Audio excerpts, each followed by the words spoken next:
63 cm. Yan, 63 cm ang haba niya.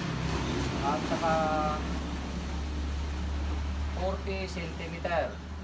Yan, 40 cm ha. So meron siyang kwan dito, pakita mo yung sa loob. May takip siya. Ito pwede lang paglagyan ng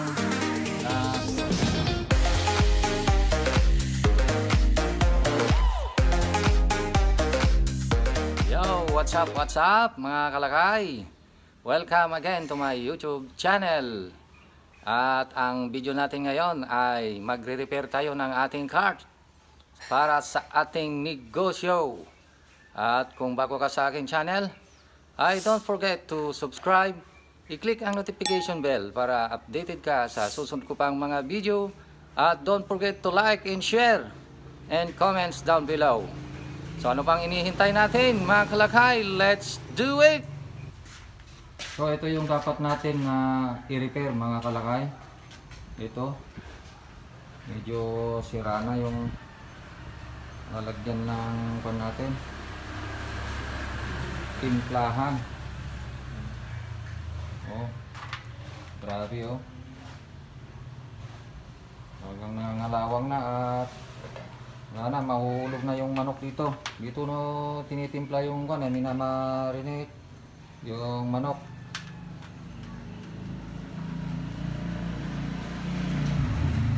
Yan. Dito tayo nagluluto eh. Ito yung lalagyan ng ilyasi, yung kalan, diyan nakalagay diyan. So kailangan i-repaint. Yan. Putas-putas na yung lagyan ng pan natin, yung timplahan natin. So dito sa baba putol na yung paa, wala na yung Adidas niya oh. Kailangan kabit natin ito ulit. Yan yung paa niya. Ganyan. Doon sa kabila ay mayroon siyang gulong. May gulong sa kabila para kahit mag-isa lang yung tao natin ay pwede niyang mabuhat-buhat. So buhatin lang niya rito. Ito. Buhat niyang ganito. Mabigat din. Oh, pwede na niyang i-move. Kaya meron siyang gulong. Yan, may gulong siya dyan. May gulong siya dyan. Yan ang cart namin. Ako lang naman ang nag-design. Ako ang gumawa. So pwede nating gayahin ito. Magkaroon lang kayo ng idea. At kung mas maganda ang inyong design ay mas mabuti.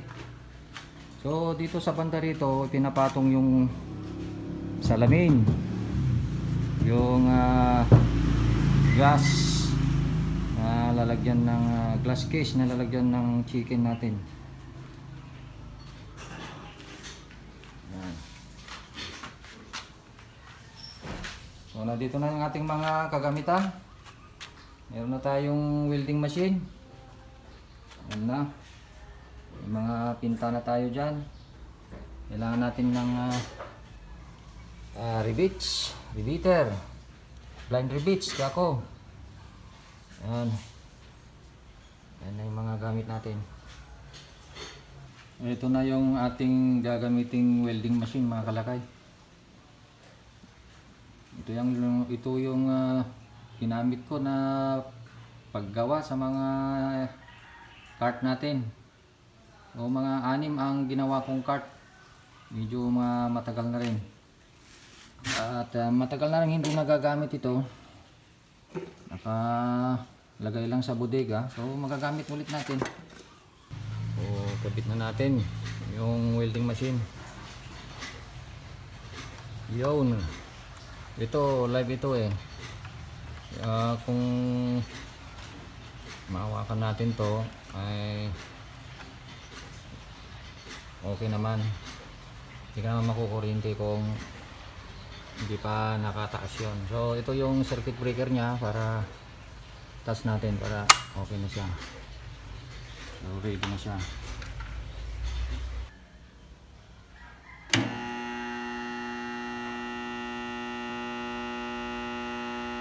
It's ready to welding.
So mga kalakay, tapos na nating i-welding at medyo pinunasan natin para ito ay matanggal yung mga alikabok, mga dumi.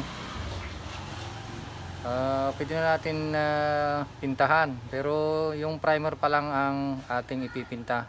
Ito yung primer natin gagamitin, yung epoxy primer. Mas makapit daw ito. Kailangan lang natin ng catalyst solution para lalong dumikit. At ganoon din yung pampalapot na lacquer thinner. Yan yung kailangan natin na ipinta muna.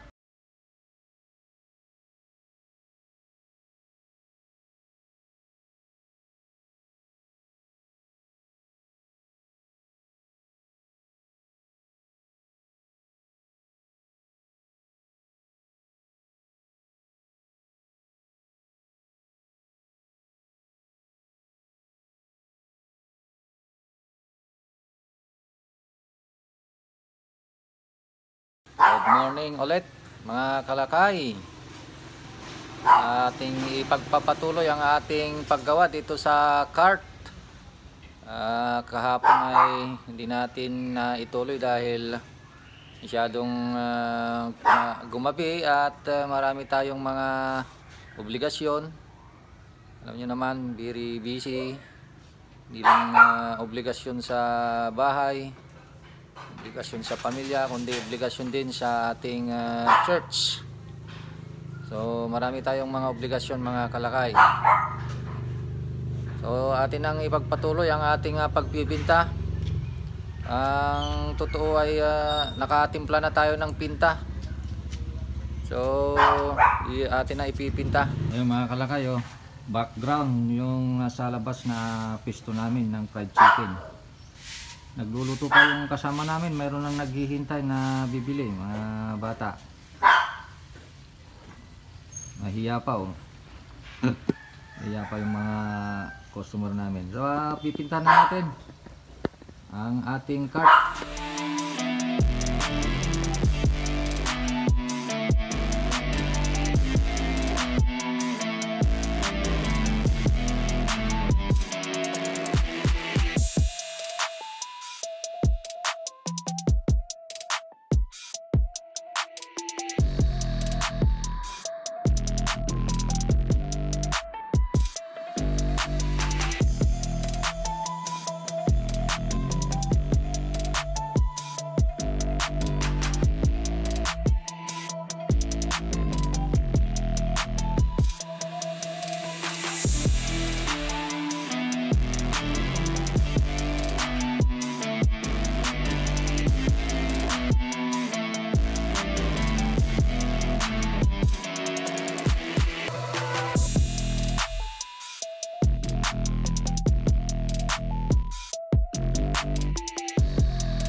Ayan mga kalakay, medyo tapos natin pintahan ng primer.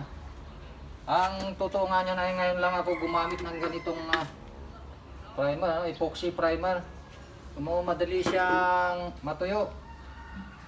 Ang dapat talaga ito ay yung spray ang paggagamitan. i-spray sana pero wala tayong sprayer. Mas maganda sana itong spray. So okay lang yan eh. Hindi naman kotse yung ating pinipintahan eh. Pagkatapos na matuyo ay pwede na nating pintahan ng top coat. Yung pinakapinta niya.